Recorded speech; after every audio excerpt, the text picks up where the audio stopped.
Today, we travel back to the misty waters of the River Witham in England, where a discovery in 1826 revealed one of the most beautiful and mysterious artifacts of the Iron Age, the Witham Shield.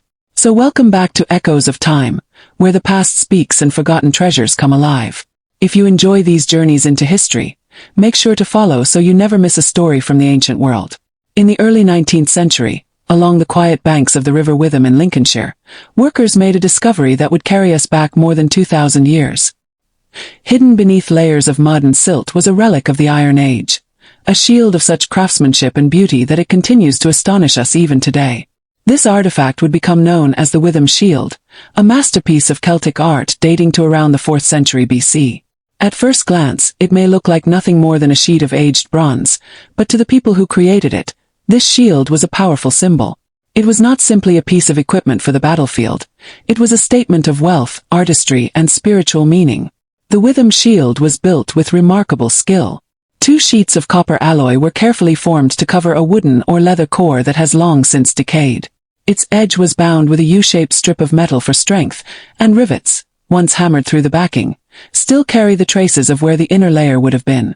From the center stretches a raised spine, like the backbone of the shield, flanked by 2 end roundels and crowned by a magnificent central boss.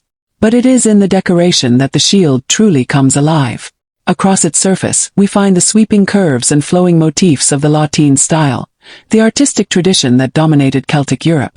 Spirals curl into snail-shell bosses, lines twist into wave-like patterns, and engraved scrolls dance across the spine. Alongside these, small triangular engravings form the eyes of abstract animal heads, complete with long snouts etched with fine wrinkles. These were not merely ornaments. They carried symbolic weight. To the Celtic mind, animals were sacred. They embodied traits, strength, cunning, courage, that a warrior might wish to draw upon in battle.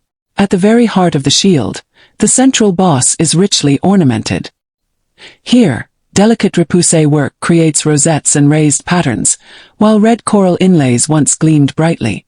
Imagine this shield in its prime, the polished metal flashing in the sunlight, the coral glowing like fire, the engraved lines crisp and alive. It would not have been just protection in combat, but a dazzling display of status and identity. And then there is the mystery of the boar. Though the boar itself no longer survives, its outline remains like a shadow burned into the metal. It may have been made of leather or another material, pinned to the front, and over time it left a permanent mark. To the Celts, the boar was more than an animal of the forest. It was a spiritual guardian. Strong, fearless, and unrelenting, it became a symbol of warriors who wished to embody its ferocity. Carrying such a creature on one's shield was like carrying a protector into battle, both in body and in spirit. But here lies the question: was the Witham Shield ever truly meant for combat?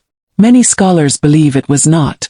The sheer delicacy of its decoration suggests it was ceremonial, a piece made to impress rather than to endure the chaos of war. Perhaps it was carried at the head of a procession, a gleaming standard of authority. Perhaps it was displayed during rituals, representing the power of a tribe or chieftain. Or perhaps, when its purpose was fulfilled, it was deliberately placed into the River Witham as an offering to the gods. In Celtic tradition, rivers and lakes were seen as sacred gateways to the otherworld, and offerings of weapons or treasures were often given to honor the divine. If that is true, then the shield was never lost by accident. It was surrendered willingly, entrusted to the river so that the spirits of the land and water might be appeased. For centuries it lay hidden, waiting for its voice to be heard again. What makes the Witham Shield so remarkable is not just its beauty, but what it tells us about the people who made it. The Celts were not a people of written records. Their stories, beliefs, and traditions were carried in memory, song, and in the objects they created. The Witham Shield is one of those voices, carved and hammered into bronze. Tells us that war was not only about survival, but about symbolism. That a shield could be both armor and art, both a weapon and a sacred emblem. Today, the Witham Shield rests safely in the British Museum. Visitors from around the world stand before it, marveling at its details. It no longer belongs to a warrior or a chieftain.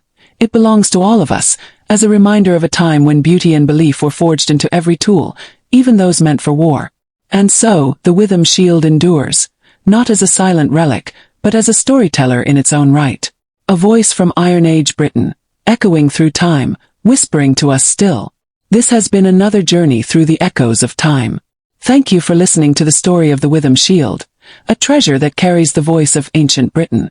If you'd like to hear more stories where history whispers through the ages, don't forget to follow. Until we meet again, may the past continue to guide the present.